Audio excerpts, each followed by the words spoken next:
विशाल दुनिया और एक अनंत महासागर, हर एक इंसान के जहन में कभी ना कभी ये बात तो जरूर आई होगी कि ये सब शुरू कहाँ से हुआ। तो आज की इस वीडियो में we will be talking about the beginning of the universe. इस चीज को समझने के लिए आपको अपने दिमाग का पूरा इस्तेमाल करना होगा और मैं भी हूँ यहाँ पे आपको इजी से इजी लैंग्वेज में समझाने के लिए। वो इंसान तो गधा ही होगा जो बिना रिलीजियस कंसेप्ट को अपने दिमाग में रखते हुए सिर्फ साइंस के ऊपर इस टॉपिक को लेकर बात करें।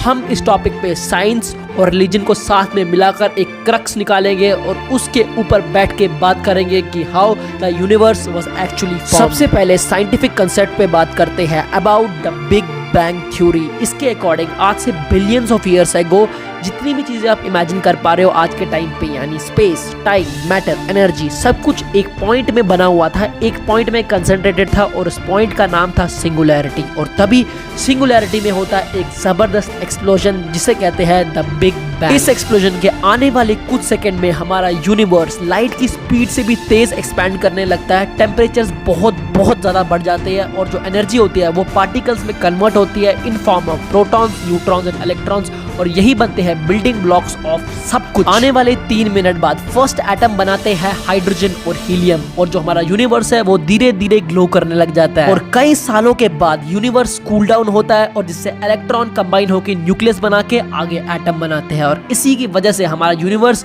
आगे आगे बढ़ते रहता है। धीरे धीरे स्टार्स बनते हैं, स्टार्स से गैलेक्सीज बनती है और ऐसे हमारा सोलर सिस्टम बनता है 4.5 बिलियन ईयर्स एगो। उसके बाद 3.8 बिलियन ईयर एगो सबसे पहली बार लाइफ को देखा जाता है इन द ओशन। सबसे पहले जो लाइफ आती है वो हमें ओशन में देखने को मिलती है और बिलियंस ऑफ ईयर्स के एवोल्यूशन के बाद प्लांट्स, एनिमल्स और ह्यूमंस बनते हैं। So in short singularity of Big Bang से एटम बनते हैं, एटम से स्टार्स बनते हैं, स्टार्स से गैलेक्सीज बनती है, गैलेक्सी से अर्थ बनती है, अर्थ से लाइफ बनती है और लाइफ से हम बनते हैं। ये तो ठीक है, पर एक्स्ट्रा पंच के लिए हम बात करेंगे रिलीजियस एस्पेक्ट के बारे में। सबसे पहले हम देखेंगे creation of the world according to Hinduism. According to Hinduism ये एक अनंत साइकिल है दुनिया की बनने की। दुनिया कभी भी बनती नहीं, दुनिया कभी भी नष्ट नहीं होती।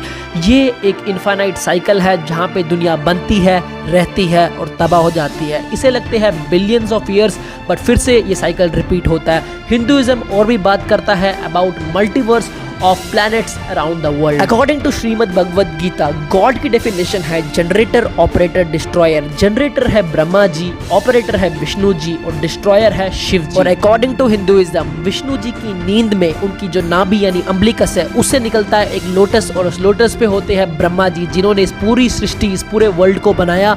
और जैसे उनका टाइम पीरियड कंप्लीट हो जाएगा, एक ब्रह्मा का टाइम पीरियड कंप्लीट हो जाएगा तो फिर से दुनिया का अंत हो जाएगा और फिर एक नए ब्रह्मा आएंगे और उस दुनिया को फिर से बनाएंगे। तभी Hinduism tells about multiverse and eternal cycle of life. Next is the concept of creation of the universe according to Christianity. The Bible में हमें ये बताया गया कि गॉड ने इस यूनिवर्स को स्टेप बाय स्टेप 6 दिन में बनाया। पहले दिन में गॉड ने बनाया लाइट को और उसे सेपरेट किया डार्कनेस से, यानी डे और नाइट को बनाया। सेकंड डे में गॉड ने बनाया स्काई को और सेपरेट किया अबव वाटर को बिलो वाटर से।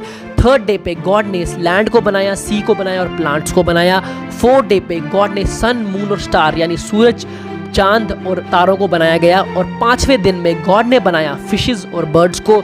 6th डे पे गॉड ने बनाया लैंड एनिमल्स को और फाइनली द फर्स्ट ह्यूमंस जो अकॉर्डिंग टू बाइबल है एडम एंड ईव। और 7th डे पे गॉड ने रेस्ट किया और इस तरह से पूरे के पूरे वर्ल्ड के सारे जीवों को और सारी की सारी चीजों को बनाया गया। Next is the concept of creation of world according to Islam. Quran शरीफ के अकॉर्डिंग इस दुनिया में जो भी है उसे अल्लाह ने बनाया है और ये सारी चीजें जो अब आपने आसपास देख रहे हैं ये एक सिंगल एंटिटी से आई हुई है। इसके अलावा दुनिया को बनाने में अल्लाह ने 6 दिन लगाए और इसके साथ ही साथ जो जन्नत है और अर्थ है इसको भी अल्लाह ने बनाया। जो लाइफ है वो सबसे पहले वाटर से शुरू हुई है और वाटर से ही बनी हुई है और ये यूनिवर्स कंटिन्यूसली एक्सपैंड करते रहता है और इस दुनिया पे लाइफ और इंसानों को भी अल्लाह ने बनाया। अगर अब आप आराम से बैठकर शांति से दिमाग को इम्पार्शियल रखते हुए ये सोचे तो आप इस कंक्लूजन पे आएंगे कि सारे रिलीजन जो भी बात कर रहे हैं वो बहुत हद तक सही है और जो साइंस आज प्रूव कर रहा है इस 21st सेंचुरी में इतने एडवांसमेंट्स के बाद वो बातें हमारे रिलीजियस स्क्रिप्चर्स में करोड़ों साल पहले ही कह चुकी है क्योंकि इसलिए कहा जाता है ओल्ड इज़ गोल्ड। जो बातें पुराने टाइम में की जाती थी